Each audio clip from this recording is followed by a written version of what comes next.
Welcome to Wisdom of the Way with me, Sai, a podcast to inspire, enliven, and explore Camino wisdom and life wisdom. Join me from my home on the transformative Camino de Santiago in Spain as we share stories and learnings with incredible pilgrims and teachers from all over the world.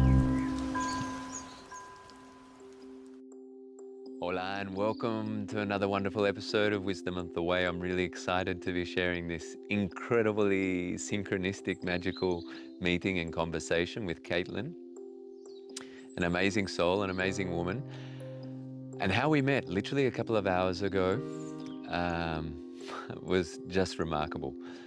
Firstly, let me tell you something. I woke up this morning and I felt like I would love to connect with someone. I'd like to record an episode and I would love to upload it in the same day, and I'm just going to put that intention there. I left the intention, I forgot about it. A couple of hours later, I met Caitlin. She's from Mansfield, from Australia, from a country town where I have some connection, and she spoke of her yoga teacher and some similarity that she felt about the place here, and it made me think of a dear friend who's a very, very close friend who's passed away, who lived in that area and who spoke equally similarly about their yoga teacher. So I thought, hang on, do you know Jen? And we made this connection, this dear mutual friend who passed away a couple of years ago. And it's been a remarkable morning, you know. And one of the things I'd love to share, I share some of the story about my synchronistic meeting with Jen 11, 12 years ago, and she has been a great support of this place and this project and myself. And I always wished that I could interview her and have a conversation with her. So, well, given that she's not in her form, she couldn't be here to do it. Caitlin, her friend, has come unexpectedly. We didn't know each other existed. She didn't know that we're here, that I'm here, that I'm this person in a book that Jen wrote about. And the last place that I saw Jen is actually here. And that's the last place that we hugged. And so it felt so right, so magical to be able to have this conversation and honor our dear friend as well. I'm sure you'll enjoy it. I'm Caitlin, and I'm 49 from Mansfield in Australia. And I'm here because I walked the first 300 kilometres to Burgos 11 years ago. And I've always wanted to come back. I have 3 children and a husband of 30 years. So this has been something that I've dreamed about, to carve out a bit more time for myself, to find who I am underneath all of the roles of mothering and wifing. Yeah. So I've looked forward to coming back for a long, long time. And my youngest son is in France on school exchange. So I have 8 weeks where I don't have to drive anyone to school or make any school lunches. Great. So here I am. And my older 2 can drive, so they're learning how to cook and clean. Yeah. Beautiful. Good. That's so wonderful and Yeah. so deserved. The Yes. mothers of the world giving so much time and service. Yes, I think we I think forget it's- who we are. You know, amongst the family dynamic, we give a lot. Not that, you know, everyone gives a lot. Everyone Sure. does. But it's just good to remember to spend a solid period of time with yourself. And never in my normal life do I get to do that. So Yeah. Caitlin, so special to be here with you. Really Thank is you. to meet. We've Thank just met an hour ago or something, a little bit more. And so let me give some context because, well, Mansfield in Australia, it's a charming country town, and also have some, like I haven't told you, but some family ties with the I didn't know. with the area. Yep. But we have a very dear mutual friend who passed away at some stage, but We is accompanying discovered. us. Yeah. Yeah. Yeah. And Jen has been a dear friend. And firstly, I just mentioned to you before, because this morning I was like, oh, I really would love to meet someone and record a conversation for the podcast. I'm just going to put that intention for today. And I forgot about it. This is what happened when I woke up some hours ago. And you know, the morning we've been here, we've been sharing a yoga practice and some other experiences here. And then we were talking and we connected and made this connection. And Jen, who has been a dear friend on the path, we met over 10 years ago, before the creation of this place. And when some people may not know uh, some of my backstory, but how I came to be here and on the Camino de Santiago, but I walked the Camino with my mum during that experience. I don't know, it might have been 13 or more years ago. During that experience, I had a very strong vision close to here. I felt called to the area, to the space, to co-create a healing space and a place of connection. And I thought, this is a crazy idea. I'm from Australia. I have, like, you know, other things to do with my life and all of these sorts of things. But the calling stuck with me. For a couple of years, I was on a motorbike for a couple of years and trying to go to Australia, to our home country, from here, and spent a year in Africa. And the whole time I was like thinking about this place in Galicia. So I thought, I have to know, you know, I have to honor this feeling and call. And so I came back, and I was walking on the path, and The wrong way. exactly, in the other direction. It was definitely the right way for me, because what happened was only magic and synchronicity. Yes. Like today. Yes. You know, this Yeah. is a great synchronistic meeting with you. And in a village 100 kilometres from here, I was walking in the other direction, went through, and I'm not sure if I've actually told this story before. I know it's written in a book Yes. from our mutual friend, Yes. which yeah, so many years ago. But I walked through the village, and I thought, oh, actually, I don't have water. I'm going to go back and find the spring. And the spring wasn't in the main area. It was a little way off a small alley. Yeah. Came to this spring. It was and as I arrived, there was a lady sitting there, and I said hello, and she said, oh yeah, I left, and she came back to get water as well. Anyway, she was sitting there. I could hear her Australian accent, and I said, where are you from? And so we made this connection, and we just dropped straight in. Like, it was really like meeting a motherly figure, you know, that this warmth and this nurture. And, you know, I'd been on a journey as well, away from home for a long time. Yeah. And she was walking with the ashes of her son, who we had a lot of parallels. We went to similar schools, we had similar work, we were literally 1 day difference in age. And he had passed away, and she was walking with his ashes on a very deep, obviously very healing journey. Yeah. For a mother, you know, it's I could only imagine it's like the worst thing one could imagine is having to do that, or to let go of their child in the form. And it was really like such a healing moment when we spent the whole day together and connecting, and that's where our friendship, our relationship started. So the last time I saw Jen was here where we're sitting. That's She came to amazing. visit. She came to visit, Yeah. and so it felt so beautiful to have this moment. That's it. And Jen, who had been such an important person in my journey and arriving to here,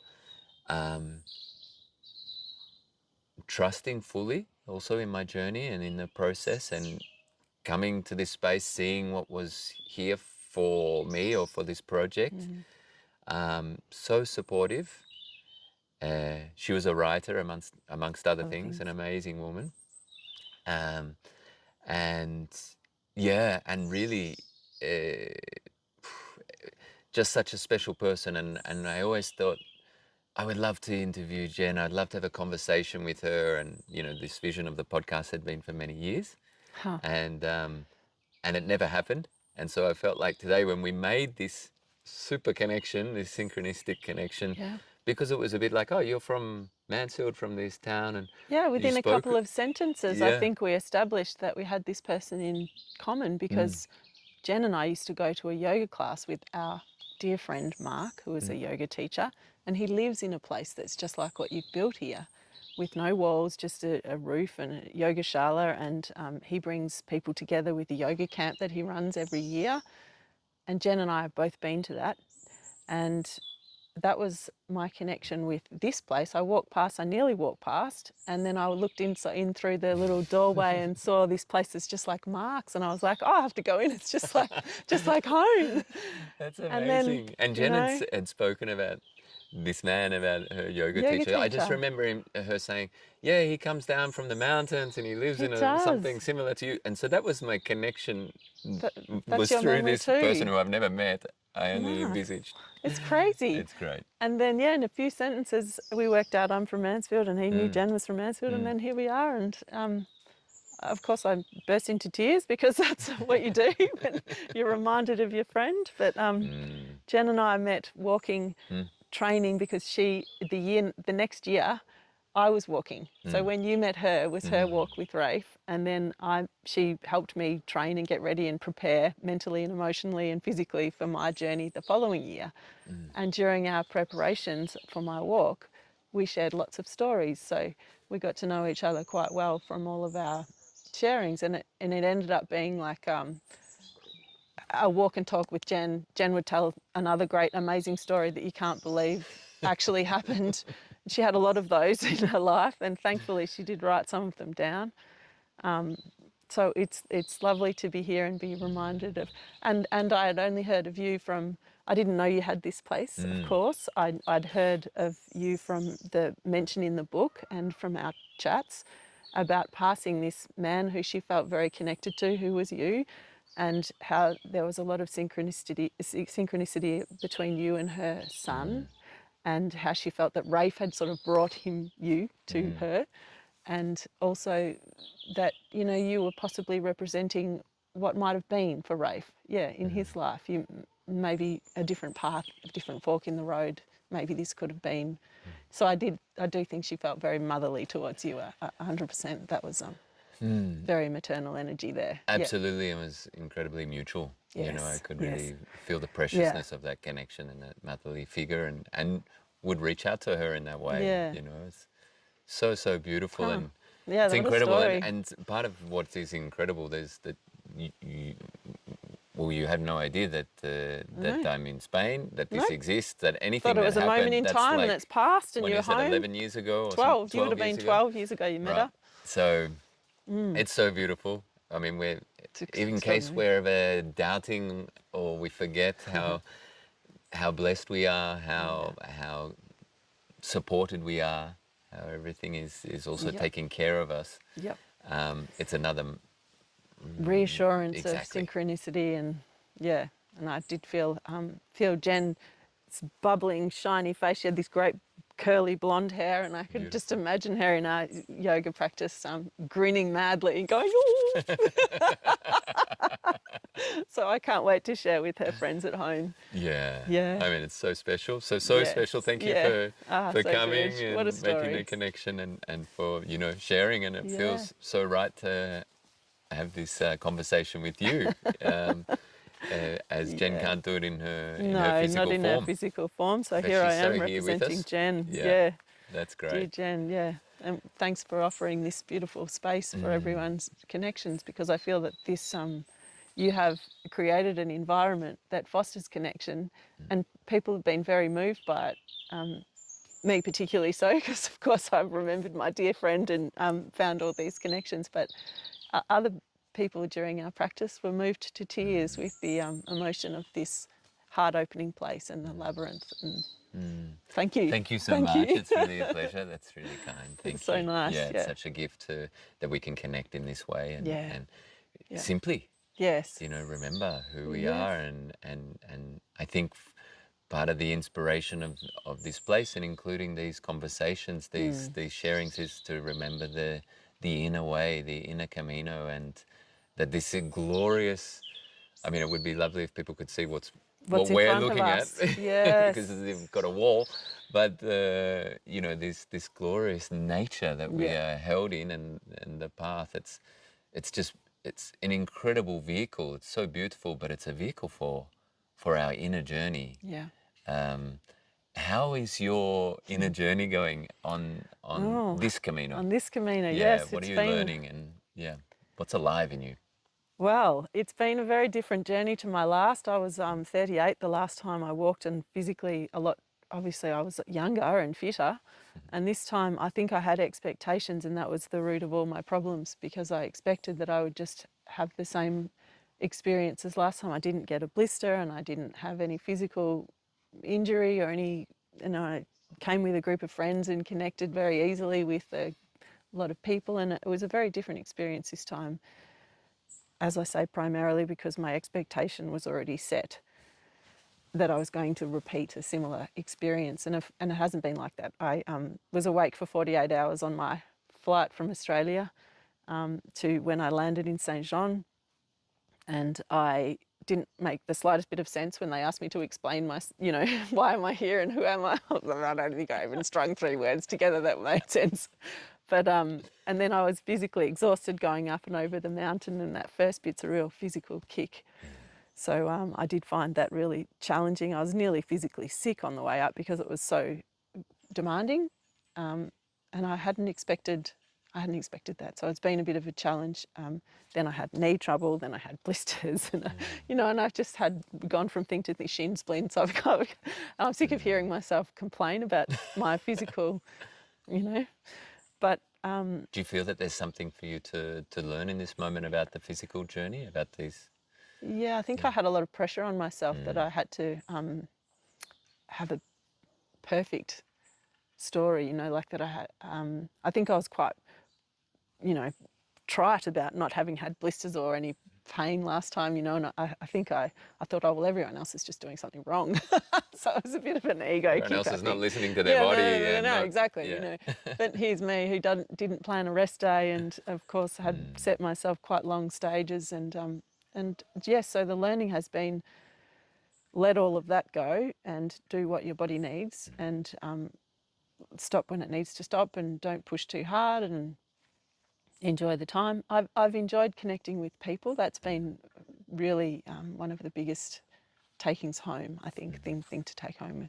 Also, I had some, mother guilt about leaving my family behind, because there's 3 kids and a husband who doesn't know how to use a washing machine. So, it was a hard lesson for all of them, because I want them to be independent, and they are, but also they've always had me there. Sure. And so now walking away from all of that family nest feels like there was guilt. There's a lot of guilt for leaving them. So I had to let that go.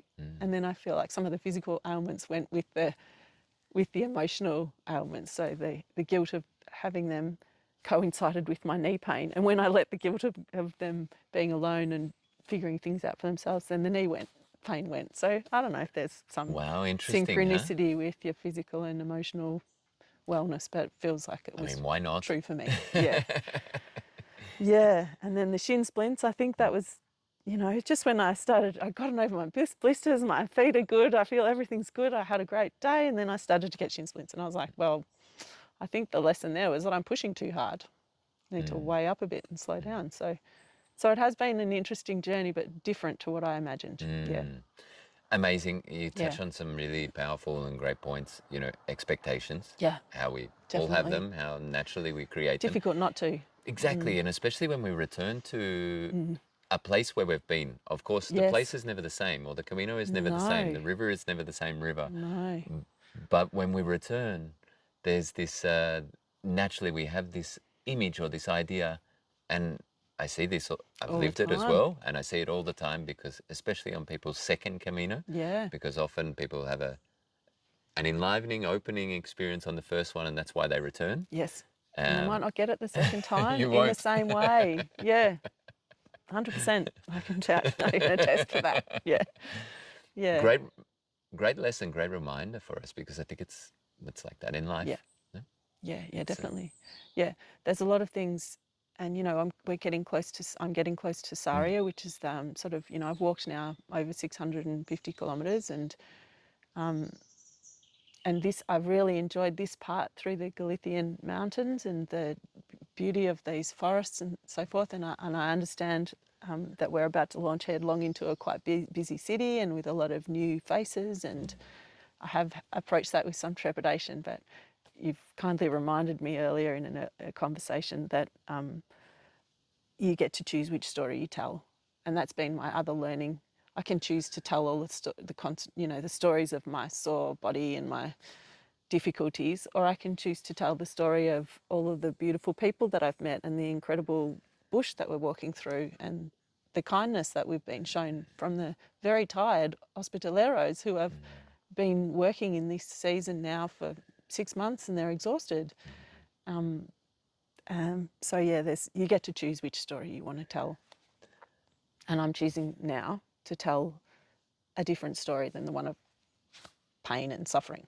Beautiful, beautiful, because that can exist, no? That can Yes, coexist. It's not together. against No, not one or any the other other. aspect, yeah. And it's so beautiful, and then the power of the story that we tell ourselves, the power of the thoughts that we have, the way that we interact with life today has an incredible, not only power, but it influences a lot the way that we move, and then the way that we interact, Yeah. and the co-creation of our experience. Because Yes, sometimes it's it's a mirror. easy. Yeah. Yeah, it feels like that. That's very true for me. I think if I bring myself to a kinder, more loving, more accepting, generous place, then that's the experience that I have. It's like a mirror of what's emotionally going on, or internally, spiritually going on inside, is reflected in what you're given on any given day. And the Camino feels like a microcosm of a bigger world, like, and a bigger journey and a life.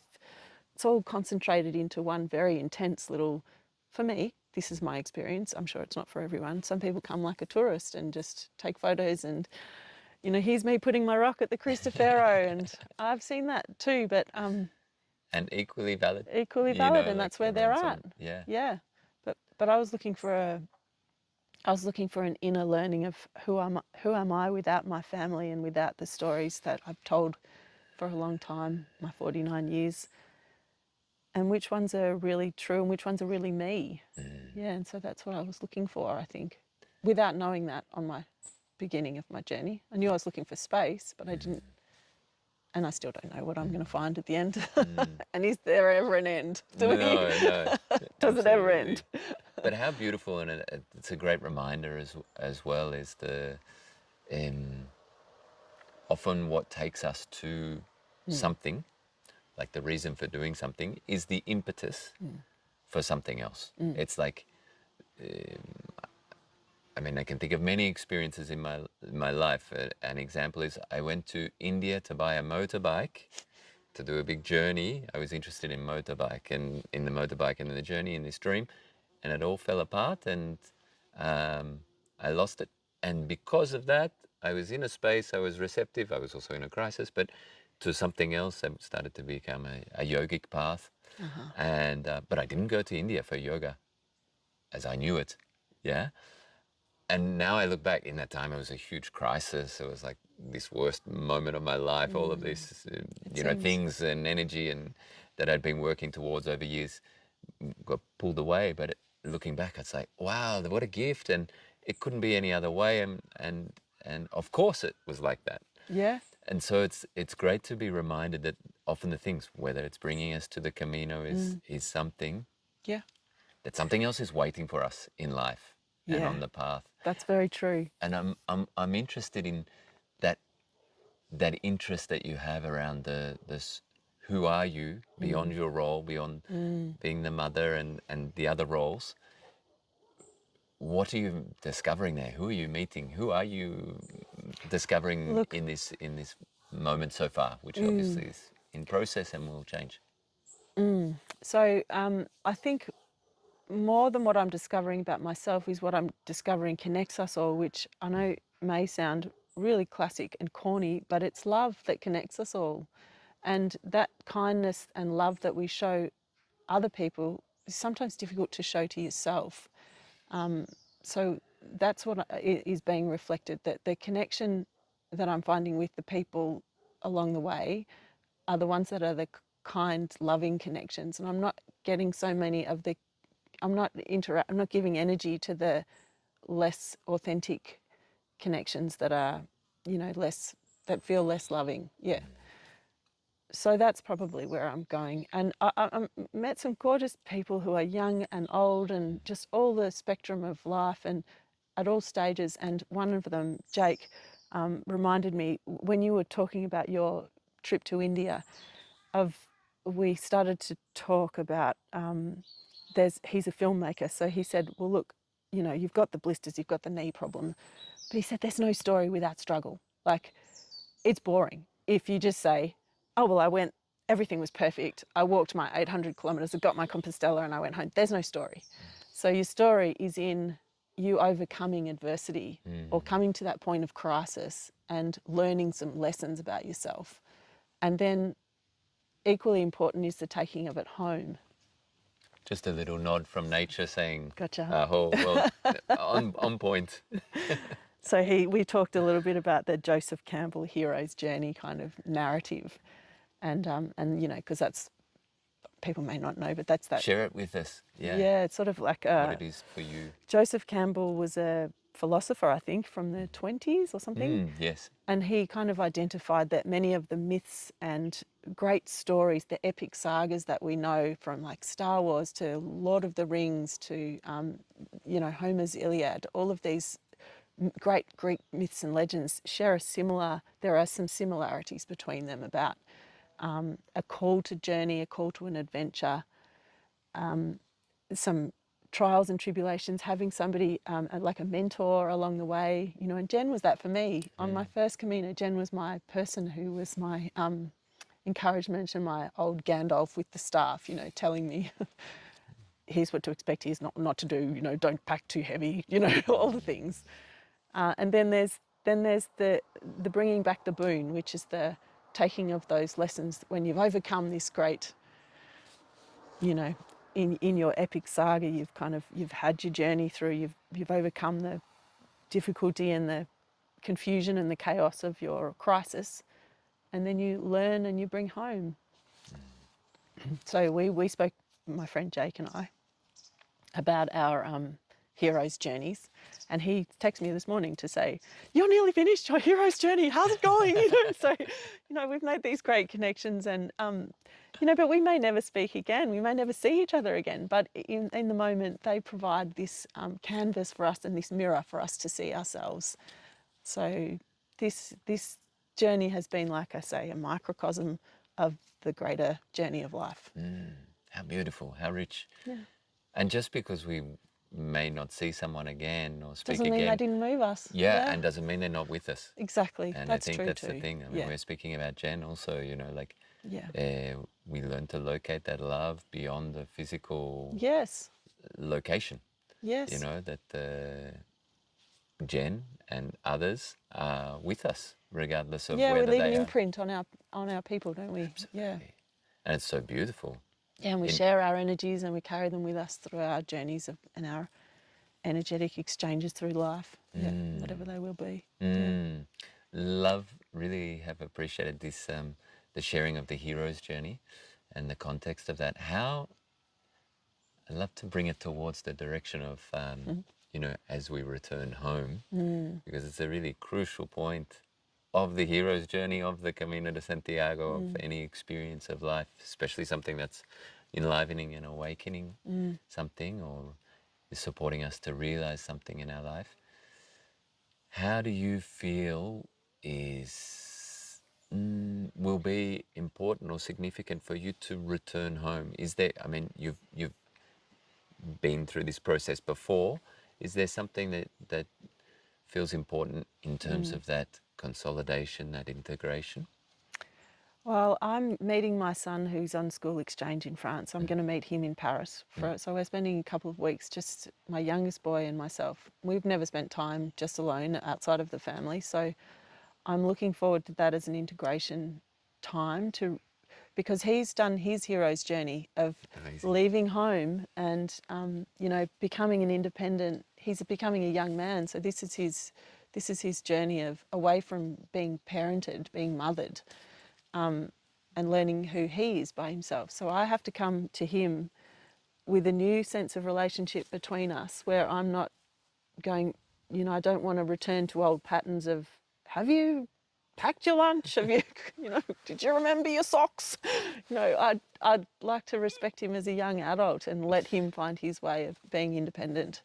So If he there is a forgets his moment lunch, of, I'm sure he'll remember the next time. yeah, No, if he's hungry. so be it. Exactly. So what we need to do now, what I need to do now is to remember that and keep holding that. And also me leaving my older two children. I mean, they're strong, independent, clever, you know, very resourceful people.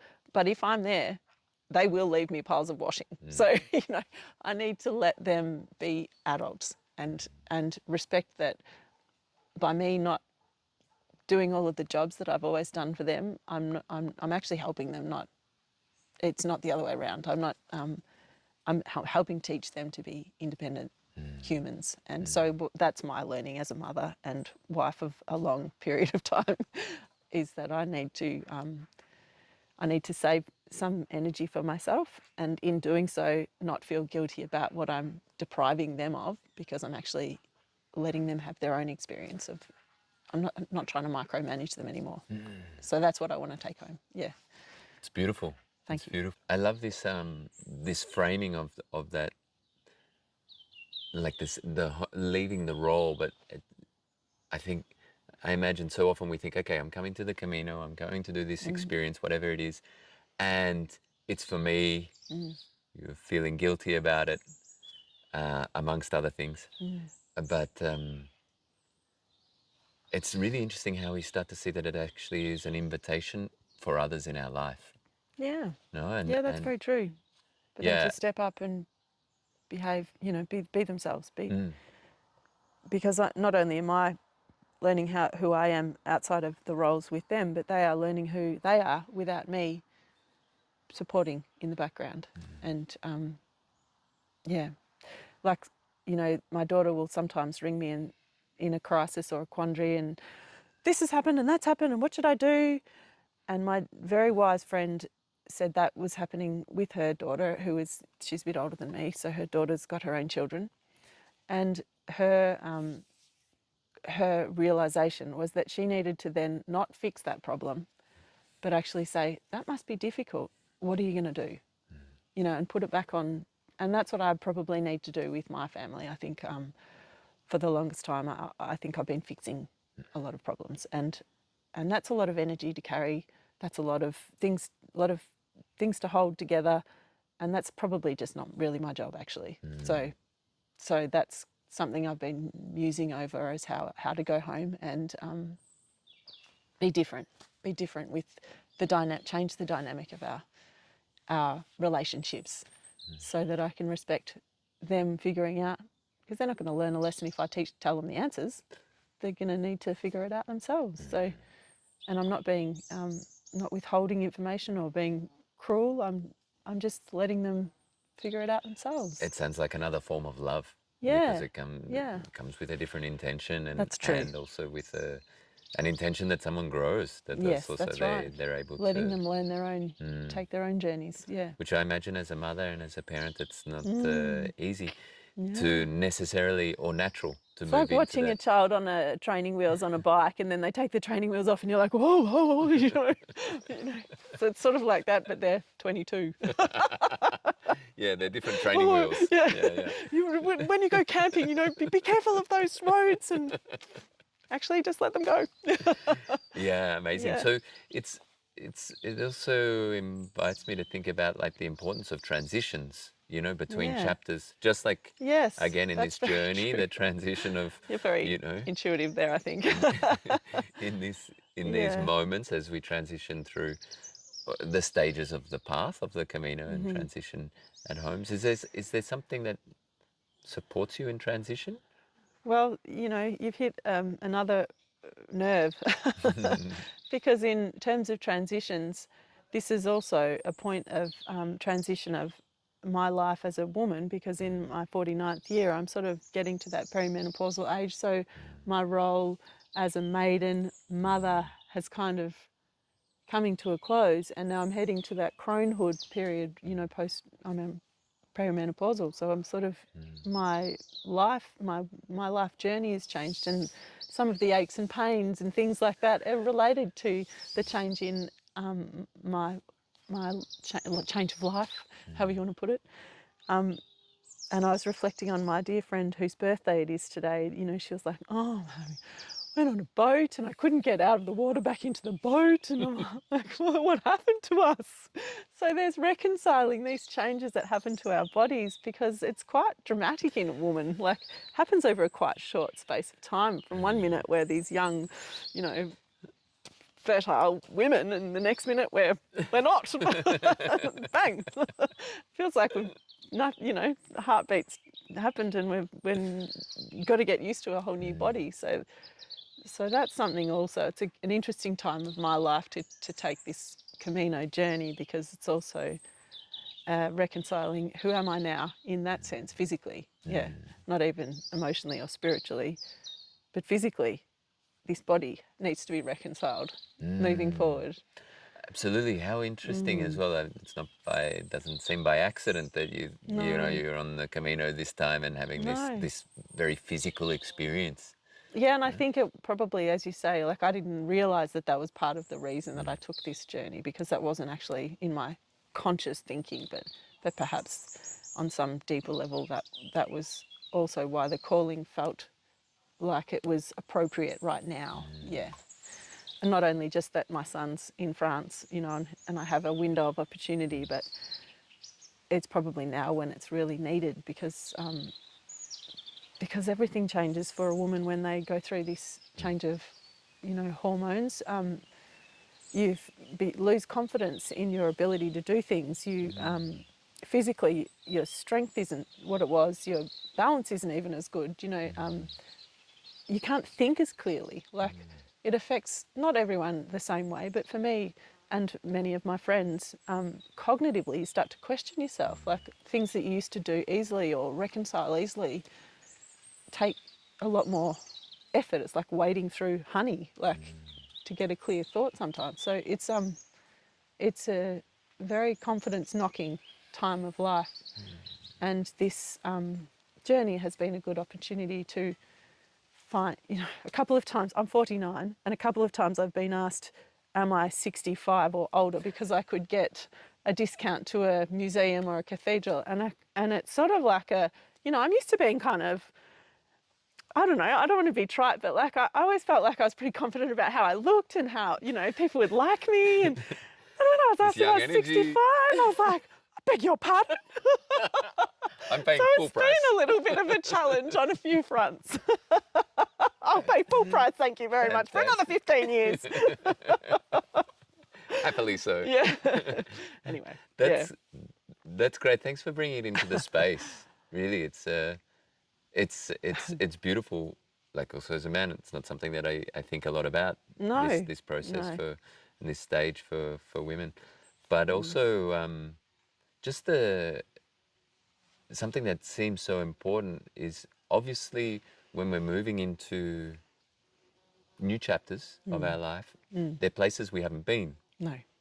Uncharted territory. Exactly.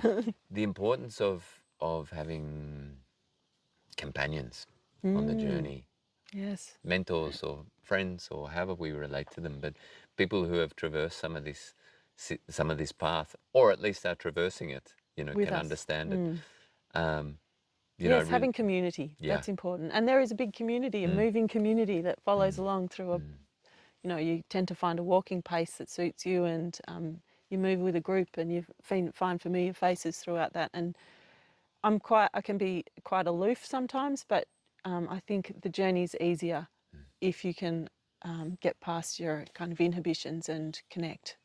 It would have been easy for me to walk past that door because there was a room full of people. You know, there's a lot of chatter, and a lot of people are coming in groups and they're together, and it would be quite easy as an individual solo person to just keep your head down and keep walking. But in the connections is the gold. I wouldn't have had this conversation with you. I wouldn't have discovered our shared connection. There's a lot of synchronicity that's happened with a few of the conversations that I've had in this space today that I could have easily missed. And it's So, amazing that's only a couple of hours, really, a yeah, few hours, you know. yeah. it's I was looking at my app for the next town to find the next coffee, and, and here but I it's am. amazing that how life shows us the importance of being available, being curious, Yes. open, and that when we allow ourselves to feel, and doesn't mean we have to live every experience, but there's certain experiences that are waiting for us, but we have to choose them too. Yes, you You have know, to like be this willing. experience is waiting for you and for me, Yeah. but we have It's not to. comfortable for me to be on a camera. So, for example, I could have said no to this conversation, but my dear friend Jen, sitting up there somewhere, grinning, going, "Get out there, woman." She was very good at talking in public. She used to Amazingly run so, huh? board meetings, and she was the CEO of Mount Buller Resorts Management Board. And yeah, so I'm channeling Jen. Good. Jen's here with us. Thank you, Jen. We love you. We love And you, yeah, Jen. yeah, Yeah. yeah, absolutely. Yeah, how incredible. Absolutely. And what a gift. And that availability, being willing and curious, I think it's just something that's so important for life. Yes. You know, as Yes. we move into uncharted territory every day, Anywhere. Yeah. everywhere. Yeah. It's a great teacher on this path, on the Camino as well. You know, Absolutely. that it's like, it really invites us to test and to check many different things, but also opens us to this receptivity of, okay, what do I really need? Am I needing some alone time? Am I, Connection, or is this community. kind of connection or sharing that I have with someone, is it nourishing me in this moment? Or do I say, thank walk you very away. much, and Thanks for I the gift. leave and I Yeah. can practice that? And Yeah. Yeah. And also, I think for every time that we make the more difficult decision to actually open yourself up to a connection and engagement, even when it's uncomfortable, there's probably 10 other people in the room who are also feeling a little bit awkward. So you're putting yourself out there and opening up for a connection is going to also help them along through there. So in that frame, in that sense, keep choosing love, keep choosing the connections, and keep holding people's gaze and having conversations, because for me that's been the gold that I wasn't expecting to find. Yeah. thank you, Yeah. thank you, thank you. It's such a sweet connection, and such an important remembrance of this. And it's simple to keep following the love. And Yeah. and sometimes it's a little uncomfortable to hold the Sometimes. gaze or to move into something new, but the reward is so big. Absolutely. It's Yeah. Yep. It's all there. such a gift. Yeah. Thank Yeah. you so much for Thank you. your Yeah, no, so presence nice here. to so nice to have a conversation.